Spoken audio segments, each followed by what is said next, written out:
It's The World This Week, 7 days, 4 Paris-based correspondents, 1 hour. The World This Week in partnership with The Daily Beast. Joining us, Gregory Viscusi, reporter at Bloomberg News. How are you? I'm fine. Also joining us, Paul Taylor, contributing editor to Politico. Hi there. Nice to see you. Good to see you. Catherine Field, Europe correspondent for New Zealand Media and Entertainment. Bonsoir. Thanks for joining us. Nice to be here. And France 24's very own Douglas Herbert. How you been? Francois. All right. The World This Week on Facebook and Twitter. Hashtag World This Week. Bastille Day came early this year to Washington.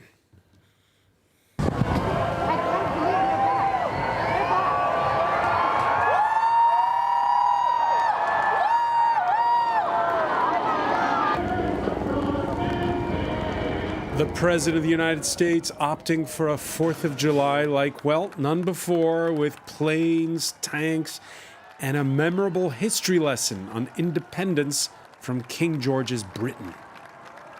The faraway king would soon learn a timeless lesson about the people of this majestic land.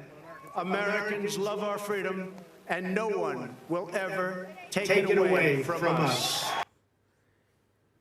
Majestic. Gregory Viscusi. Oh, his speech could have been worse, huh? I think some people were expecting worse. I mean, at least he did tone down the self-promotion and the campaign stuff. It was just sort of, love America fest. And in his speech, he did mention, the civil rights movement. He mentioned suffragettes. So it was a little bit more inclusive and less political than one might have feared. But I think standards have dropped. The bar is low. A few historical inaccuracies sprinkled in. You agree, though, it could have been worse? Well, anything could have been worse. It was a what was it? It was a laundry list. It was a litany. I mean, he covered everything from, he went all through all the branches of the military, one by one. His Revolutionary War, when I was talking about the inaccuracies, what we are going to take away, what a lot of people are going to take away are the memes that are now circulating, on Twitter. They've gone viral of showing Washington on the Potomac. Let's now storm the airports. I got one of Washington in the cockpit in an F-16. That's the one we were all waiting for, right? It's easy to laugh at these things, but it does show that it genuinely is sometimes a bit dangerous when he veers off script. And even if it's true, he did stay, by Trump standards at least, non-political. He didn't take, pot shots, direct ones at his Democrats or the other rivals in this election. Still, he did go off script, and he shot himself in the foot in doing so. Yeah, but come on, why are we here praising a guy who managed to read or almost read what was on the teleprompter? Sorry. The bar Where are my standards? Sorry. Yeah, but the bar is really low. But I think where he was on dangerous ground is the emblems, the invention of tradition. He was pulling on those emblems, flags, anthems, all these things that he will use to try and give himself a bit of gravitas. And that was just disgusting. This is, Banana Republic stuff, as the Washington Post why is said. it Banana Republic stuff? I'm sorry to be contrarian, but why is it Banana Republic stuff when it's done in Washington, but not when it's done in Paris? I got a funny WhatsApp message from a friend of mine in the American military. He said, real superpowers don't need to do this stuff. He was against it. But, And a lot of French people this week have been sort of perhaps thinking about that because the French do it. Because we have this giant military parade. No one else in Western Europe does it. Silly top hats on and march past the Queen. Why shouldn't America do such a thing? Whatever you think of Donald Trump. But isn't it this fact that this is Independence Day? This is a family event. If you're going to have this sort of event, have it on Veterans Day. He tried to have the parade on Veterans Day, but it was scuttled. But I was going to say, I don't think it was his fault that it isn't on Veterans Day. The American 4th of July, we were talking about this once, they've never been it's never been a military display. Yes, early in the history, there were military processions. Thomas Jefferson watched them. I think James Polk, But it's traditionally been a time of unity. It's been a time of sort of a shared values, which is why a lot of the U.S. headlines on this day were about the parallel universe spectacle of the Independence celebration, which was happening, at the Capitol and the National Symphony Orchestra, and that was a totally different crowd. You didn't see the MAGA hats at that parallel celebration. All right, showdowns with Donald Trump over trade in Iran. Just some of the challenges that await the new team to come out of some epic all-nighters in Brussels. The EU 28 putting aside calls for Spitzenkandidaten, that is, lead candidates from recent European elections, to get the top jobs. And instead, there was some good old-fashioned Franco-German compromise. We have chosen 2 women and 2 men for the 4 key positions. A perfect gender balance. I am really happy about it. After all, Europe is a woman. After all, Europe is a woman, Gregory Viscusi. I mean, I think you got to hand it to them that in the end they came up with a pretty good team. You know, as Bismarck said, you don't want to see how laws get made. It's like watching sausages getting made. And having sat through this in Brussels, it was not a pretty process to get to where they got to. But I mean, maybe Paul disagrees. But I think it's a pretty good team. I mean, if they, given that they've decided they don't need a central banker to run the central bank, you can question whether they've necessarily got the optimal team. But we can get to that later. I think there's some good reasons for this one. I think that the claim that it would have been more democratic for these Spitzenkandidaten to have got it when they weren't on the ballot in every country, there weren't transnational lists running in this election, and so on. And when the main parties lost votes. That's phony, and I think that's just the European Parliament, which, as usual, wants more power for itself, and it's a self-aggrandizing organization. But you had a higher turnout in those European elections, and people higher than the very high abstention rates that we'd been having, and that's good. But the fact is that is it a letdown though for the people who voted, the new people who voted? The Conservatives picked a guy called Manfred Weber who had no government experience. He was on the ballot in Germany only. In Germany, his party lost votes compared to previous time. Even in his own home state of Bavaria, they lost votes,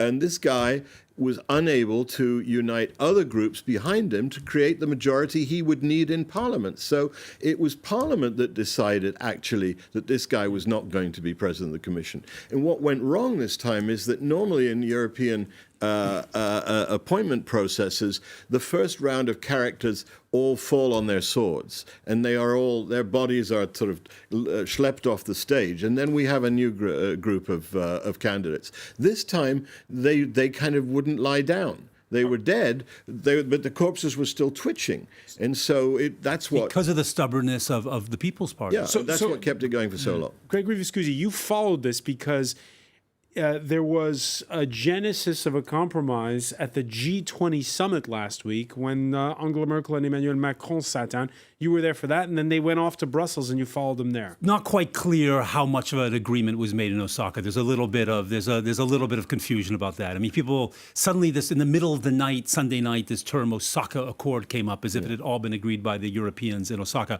The Italians certainly were not part of it, which was why they rejected it from the start. It seems that they just put their minds together and realized, as Paul was saying about the parliament, that there's no way Weber could get the majority, but that Timmermans, who was the Spitzenkandidat of the Socialists, by putting together the Greens and the Liberals, who were more amenable to vote for him but would never vote for Weber, partly because he has no experience, he's just not qualified, that possibly Timmermans could get a majority.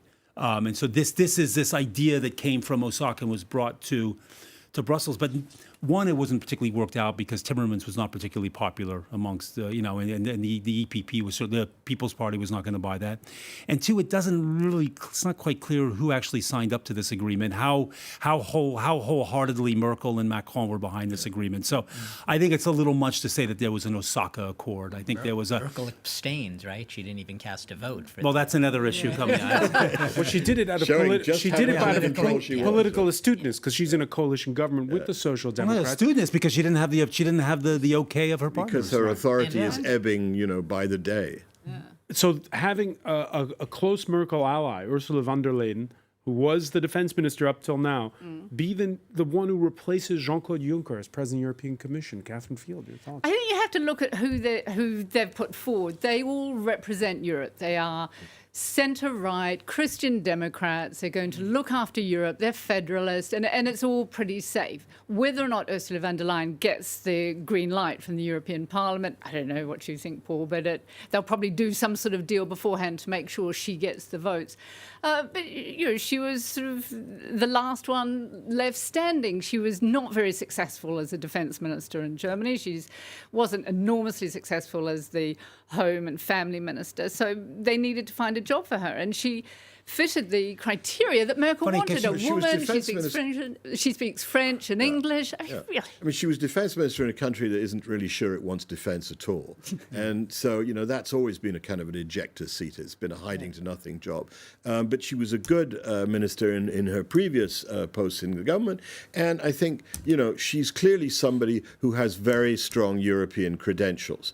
And what this is we're seeing actually in response to Euroscepticism, in response to the nationalists and the populists that have risen around a number of countries in Europe. This is the core old Europe, the Europe of the 6, perhaps the Europe of the 12, because there's a Spaniard in there as well, saying, wait a second, we're going back to basics. We're going to circle the wagons around the core Europe. Maybe this will lead to more of a multi-speed Europe with Western Europe advancing faster in integration.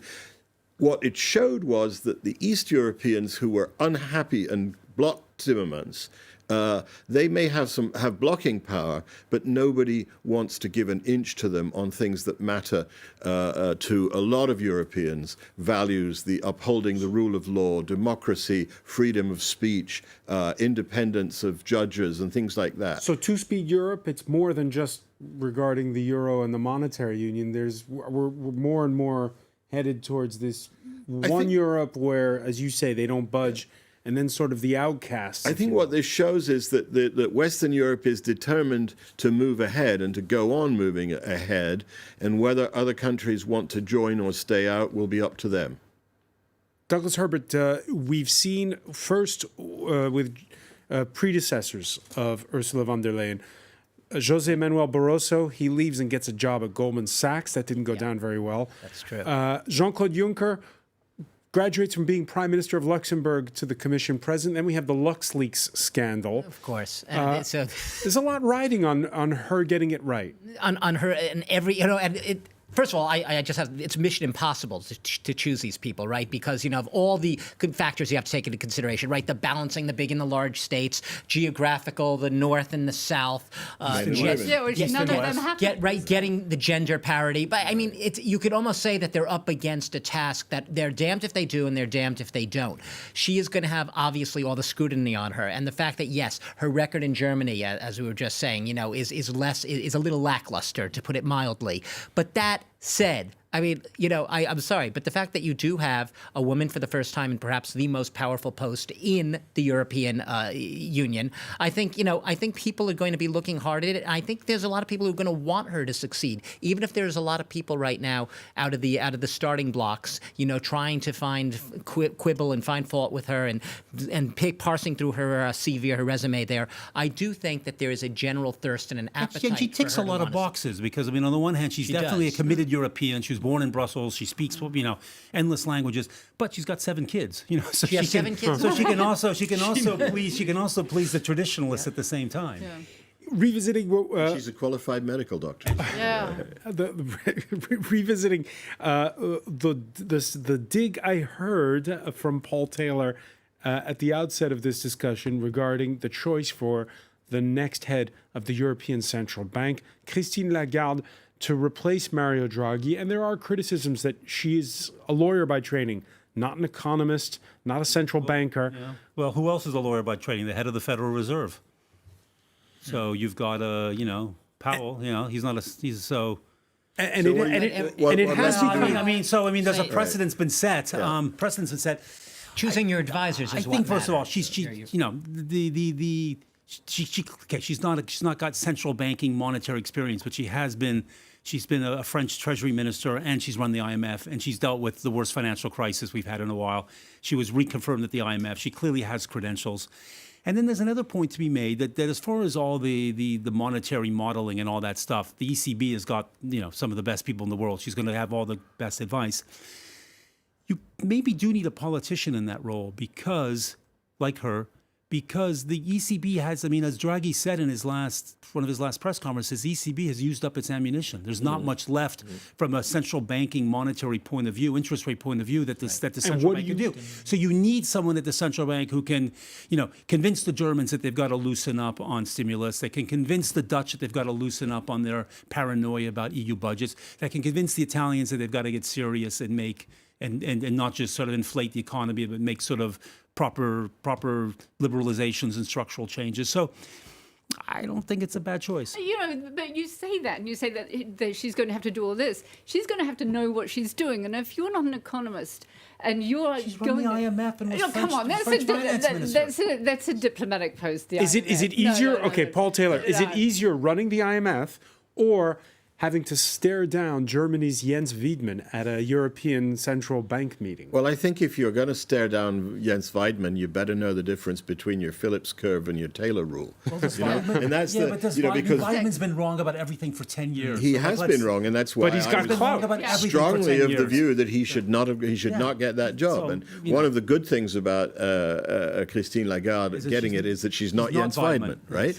And I agree with Greg that if she is able to use her political savvy to convince European governments that have fiscal space to actually spend more, invest more in public infrastructure, do more themselves to get the economy revived, because indeed the ECB's toolbox is starting to look a bit threadbare, that will be great. The only thing is when the excrement hits the ventilator in the middle of the night, you've got to know what you're doing. And Mario Draghi was a leader. He was somebody who was willing to go out ahead of the pack, to take a risk and to say the magic words, whatever it takes. And as a central banker who will have to unfortunately remain anonymous said to me this week, we've gone from whatever it takes to whatever. When we come back, we'll have more on this and plenty of other stories. You're watching The World This Week.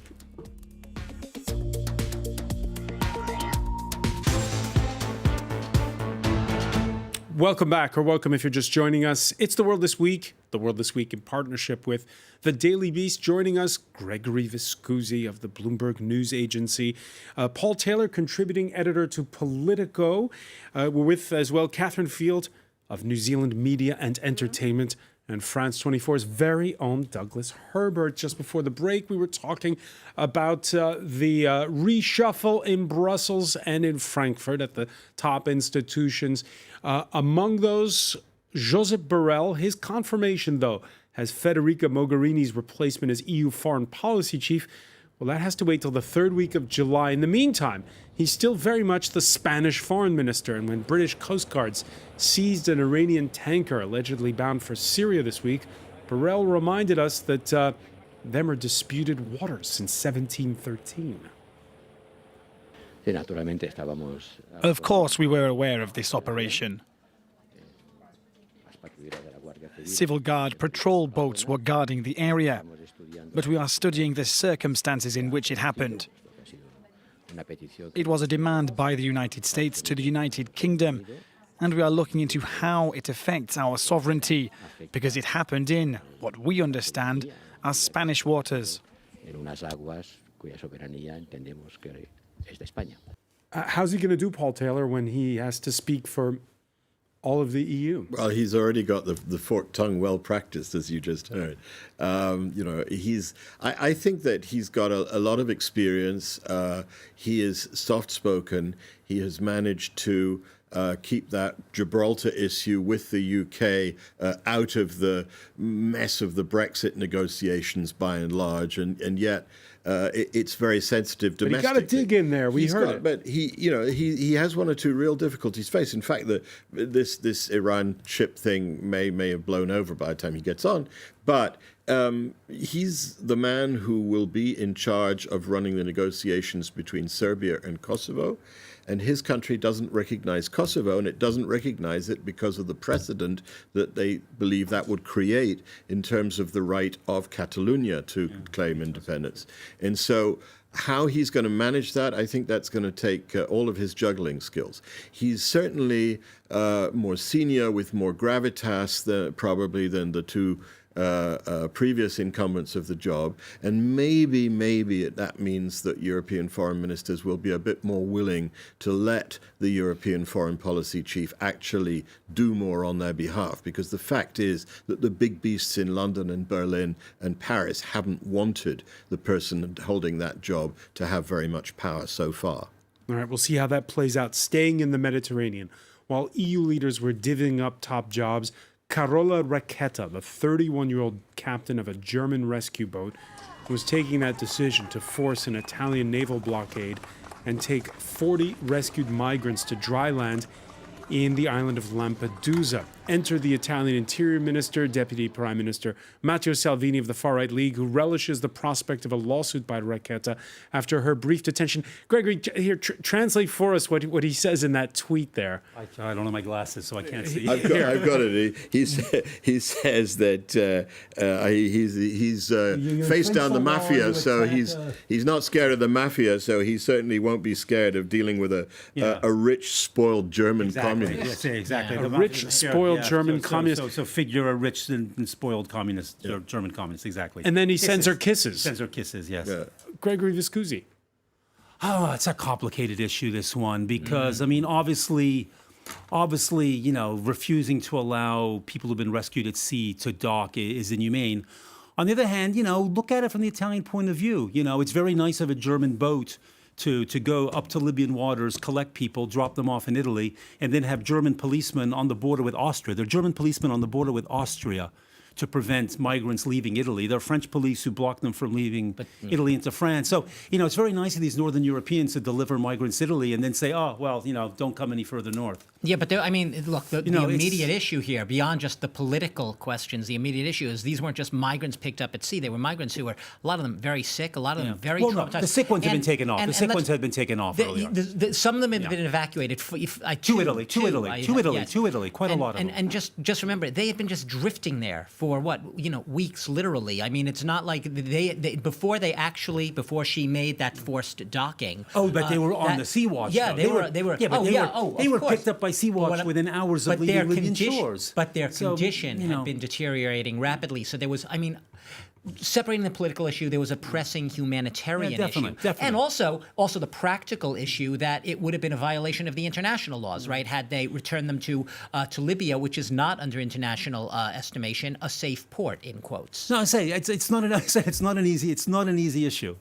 She would have been actually breaking the law if which is why the Italian judge let her go. There was one hearing in front of an Italian judge and she was free. Despite the perils, expect more migrants to try their luck after the airstrikes against a migrant detention center on the outskirts of Tripoli that have left at least 53 dead. This is a closed circuit footage of that bombing attributed to forces loyal to Khalifa Haftar.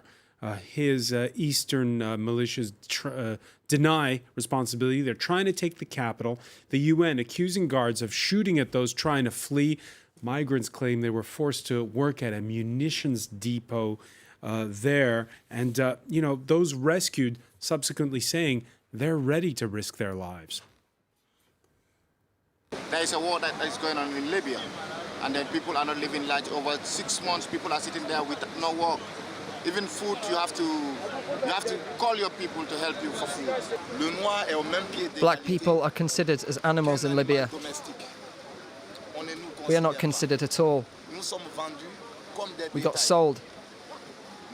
Our women are raped. No health care for our children. Picking up on what Gregory says, this isn't Italy's responsibility alone. No, it's not. And the European Union has got to start looking at it, getting a grip on it, because it's just been going on. And so far, what the European Union has been doing has been putting a Berlin Wall across the Sahara. That's essentially what they've done. They've moved Europe's border to the Sahara.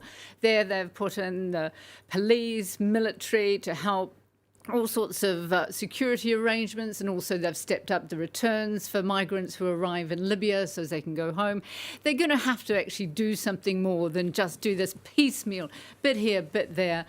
Whether or not this team with Joseph Borrell will be able to finally get some sort of agreement, or if they're just going to continue with this putting more money into Morocco to stop the boats. Yeah, I from mean, leaving. they're trying to pay others to deal with the problem for them, and then there's a degree to which they can be successful with that, with Libya and so on. And the truth is that the numbers of people crossing the Mediterranean are way down. 3,000 people have come into Italy this year. There were that many coming in a week at the peak. So it's way down. But Europe must seize this opportunity to actually reform the asylum and immigration system so that there's a fairer sharing of the burden, and so that Italy isn't left alone. And then, hopefully, Mr. Salvini will no longer be able to make political capital out of it in the disgraceful way he's doing every week. All right, perhaps a turning point for Hong Kong's mass protests. Mothers rallying this Friday in a park hours after students rejected closed-door talks with the executive. They wanted the meeting to be public. We're also getting news of the first court prosecution related to Monday's brief takeover of the Legislative Council. Several hundred students at the tail end of a mass rally. It was to mark the 22nd anniversary of Britain's handover of the territory to China, taking over the chamber and briefly deploying the old colonial flag, Catherine Field. And we saw, especially with the deployment of that flag and the graffiti spray painted inside the chamber, divisions within Hong Kong's opposition. Yes, there are divisions. I personally agree with the theory that they were let into the Legislative Council. The police pulled back a couple of hours before. It was a trap, I think, so as they would have an excuse to really go in there and knock heads together, or even worse, which is probably what the authorities are going to do, is to get them all before the courts, put them away. Their names will be dragged through the Hong Kong press. 70% of the Hong Kong press is owned by mainland Chinese publishers, lots with links to the Chinese government. So their names will go through the press. They will be hounded. Their families will be hounded. None of it is good. Certainly a shame they fell into the trap, went in there. And putting up the colonial flag, that really was a red flag to the Chinese President Xi. That was they couldn't have done anything. And plays into the whole Chinese argument that this is just foreign powers trying to subvert China's sovereignty over Hong Kong, meddling by foreign powers. That if you couldn't give more as a gift in that narrative to China. Yeah, statements calling for the respect of rule of law by the UK Foreign Secretary Jeremy Hunt were amplified and denounced over in Beijing. The so-called freedom of Hong Kong residents was won by the British. That's a shameless statement. I would like to ask Mr. Hunt what democracy Hong Kong had during British colonial rule. Hong Kong people didn't even have the right to march on the streets. Yeah, Britain sort of, was a latecomer to support for democracy in Hong Kong, just as it was leaving when Chris Patten was the last governor and he tried to create some of the rights that the UK had signally failed to create during its 100-year tenure of Hong Kong. But I think if you're the Chinese government, you've got a real dilemma there, because you can't allow the bits of the country to start falling apart and breaking off, and they accepted the principle one country, two systems when they took Hong Kong back from the UK in 1997. But this cannot mean that people go in and smash up the legislature, or that they, essentially reject Chinese rule. And, the Chinese see knock-ons for Taiwan, they see knock-ons for Tibet, they see knock-ons for Xinjiang, where they're doing some pretty horrendous stuff to the Uyghur minority there. Seen from Beijing, they have to hold the country together. And that means probably making an example of some of these kids in Hong Kong. Yeah, they do have to keep it together. I think it's a mistake to believe that this is an anti-China rally. That this isn't everyone saying the Chinese out, we want to go back and be an independent country. That's not that at all. It has been the steady erosion of every civil liberty that Hong Kong has had. You're quite right, Paul. I was based there for 4 years up until the handover. They didn't have a lot of democracy. They didn't have elections, but it's got worse under China. The wording of the joint declaration declaration is very vague. It talks about aims, about aspirations for democracy. Well, there's nothing there. But I think the other point, which we're seeing in the UK, is the UK is absolutely powerless for doing anything about this now. They say that they can write a report to the UN. It can be filed with the UN, and it will no doubt be a very substantial report highlighting all the points. And in that statement we heard from the Chinese Foreign Ministry seems to be overplaying what Jeremy Hunt actually said. Human rights activists feel the UK didn't go far enough. No, it didn't go anywhere near far enough. But what can it do? Britain is now a very weak nation. It is just about out of the EU, so it can't go back to the EU and say, help us out like they did with the Russian poisoning. They can't. They have no moral standing. They can't send an aircraft carrier down there because they haven't got any that work at the moment. One's still being built, the other's in dry dock because the commander's been relieved of his command because he used the Royal Navy car to go shopping. They can't send a submarine down there. There is absolutely nothing that the Brits can do. And here I think we're also seeing this sort of post-Brexit Britain. It has no moral standing. It cannot do a thing because at the end of the day, they're now hoping to get a great trade agreement. Britannia no longer rules the waves. It doesn't. What can they do? They're going to commandeer a cross-channel ferry and sail it around Hong Kong Island with the Union Jack on it a couple of times. It's nothing. Obviously, it's sensitive in the UK, especially since the foreign minister in question is running for prime minister in an election which probably is not the most democratic way to choose your prime minister either, with a selectorate of 160,000, mostly male, mostly old, and almost entirely white voters. I was wondering when Brexit members of would the crop up into Conservative the Party, right? Here we are. And so he has to try and sound bullish. One final question about this. Carrie Lam, the chief executive. The chief executive, appointed by Beijing on Monday before that occupation, she gave this speech saying we should have listened more, showing more contrition. What's her standing? It's not enough. It's not enough. Already in the past decade, Hong Kong students have demonstrated against changes to the education curriculum. That was pushed aside. That was completely abandoned. They've also gone against the national security law. They demonstrated against that was abolished. Carrie Lam is still saying this is just shelved. It's not going to come back, and no one believes her. No one really believes her. She has no credibility. She'll keep her job because she can't give them her scalp just yet. I think within 6 months or a year, she could be out, but not yet. All right, let's look ahead to next Sunday, the Women's World Cup final here in France. It features... I thought you were going to talk about the Greek election. You mean there's a football game on Sunday? There's a football game. There's more than one. There's several. It features the defending champions against the European champions. But before we look ahead to USA-Netherlands, we got the answer to that goal celebration. Team USA's Alex Morgan insists her tea drinking simulation was not to rub salt in the wounds of her English semifinal opponents. She claims it was a nod to Game of Thrones actress Sophie Turner. It wasn't a hit to England in any way. Secondly, I feel that there is some sort of double standard in for females in sports, men celebrating all around the world in big tournaments, grabbing their sacks or whatever it is. And when I look at sipping a cup of tea, I'm a little taken aback.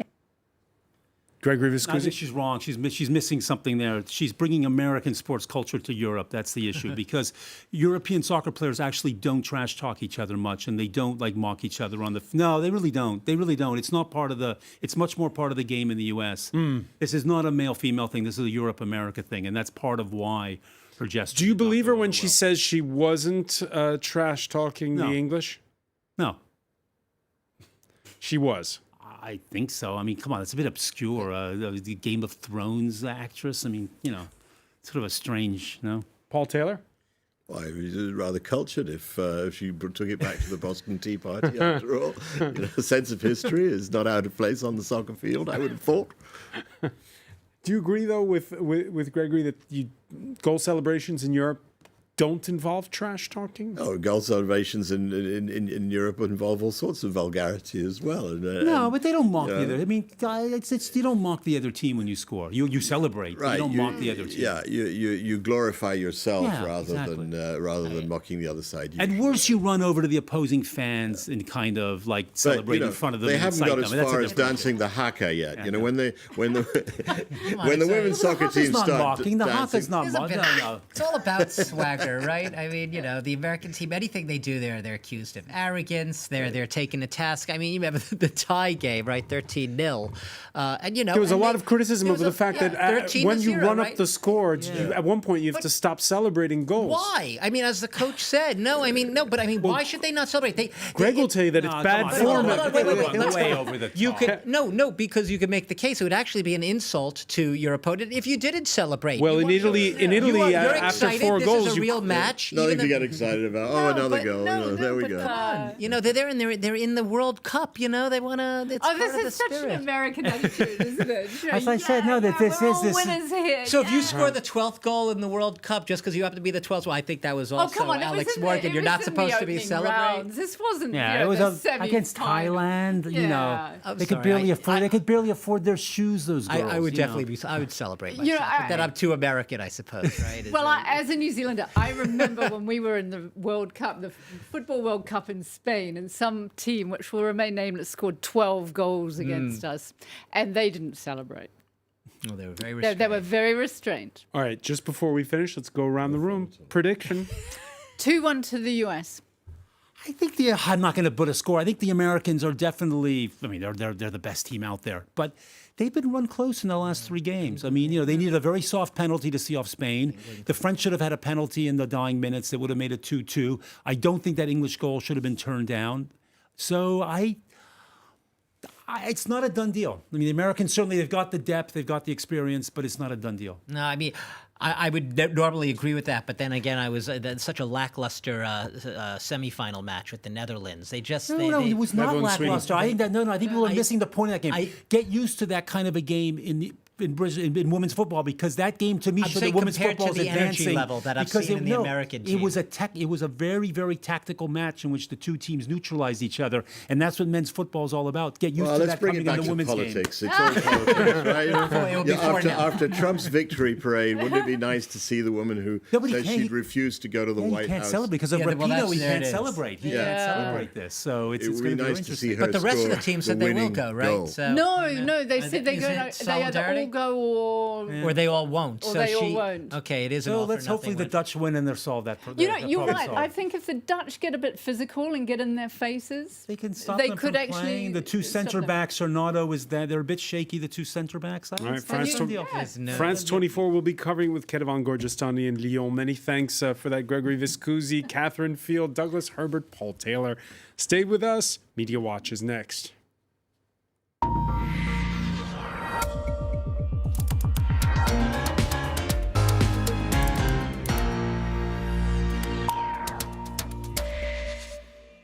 And we say hello to Emma James. Hi there. Golly, that parade on Thursday for Independence Day, it's the gift that keeps on giving.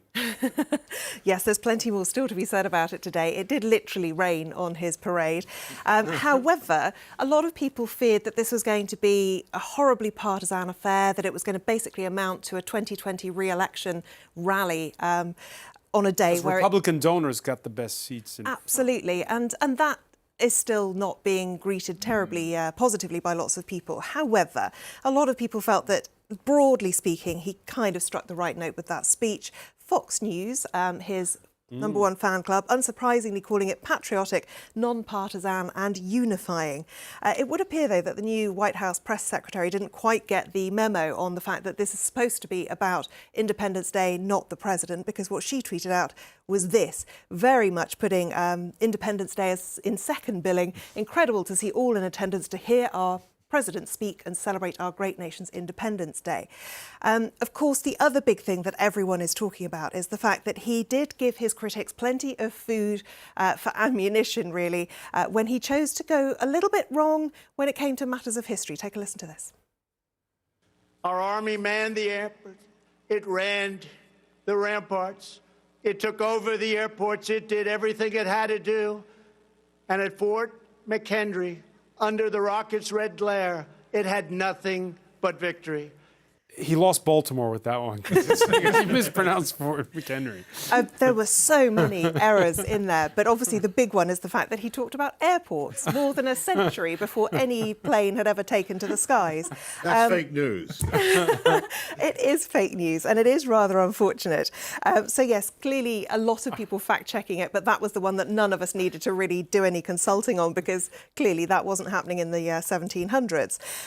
The Washington Post does talk about a lot of the other errors. They're documented in this piece. It's also interesting they've updated it to tell us that Donald Trump has said that his teleprompter broke down because of the rain. It was actually hard to look at it anyway, he says, because there was rain all over it.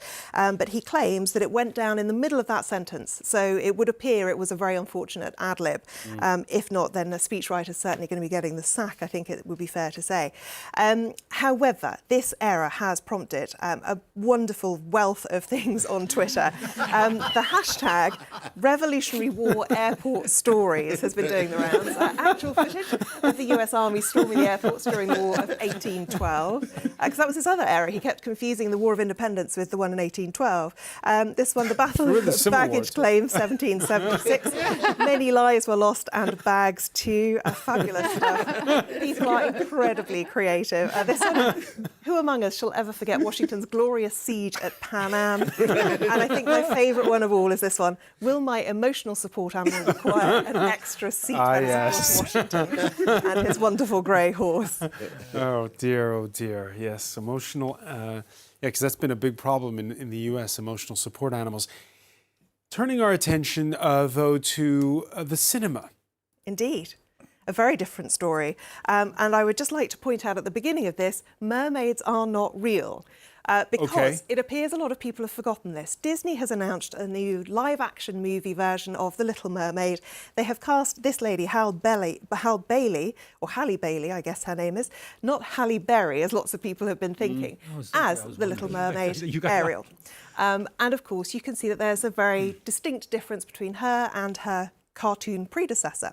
Something that she was extremely pleased about. She's described it as a dream come true. Lots of other people took to Twitter to say that really it was their nightmare come true. You'd think they'd have more things to worry about. When a tweet starts with, first of all, I'm not a racist, you know you're in trouble. I love Halle, she says, but I won't let Disney ruin our childhood memories. So I started a petition to get justice for Ariel and our childhood memories. Wow. Yes, she's not alone in that. It is quite exceptional. But the really nice thing is the hashtag #NotMyAriel started to trend. However, all the hateful racist stuff has been completely swamped by people saying things like this. I'm offended by the casting of a woman of colour as Ariel. They should have used an actual real mermaid. Sick and tired of this human privilege. One other creative one, which I particularly love. The Mermaid Liberation Front. Absolutely. This is a take on the distracted boyfriend meme that we've all seen many, many times. Prince Eric there with the original Ariel and taking a very good look at the new version. Many thanks for that, Emma James. We'll have more tales of... oh, very good.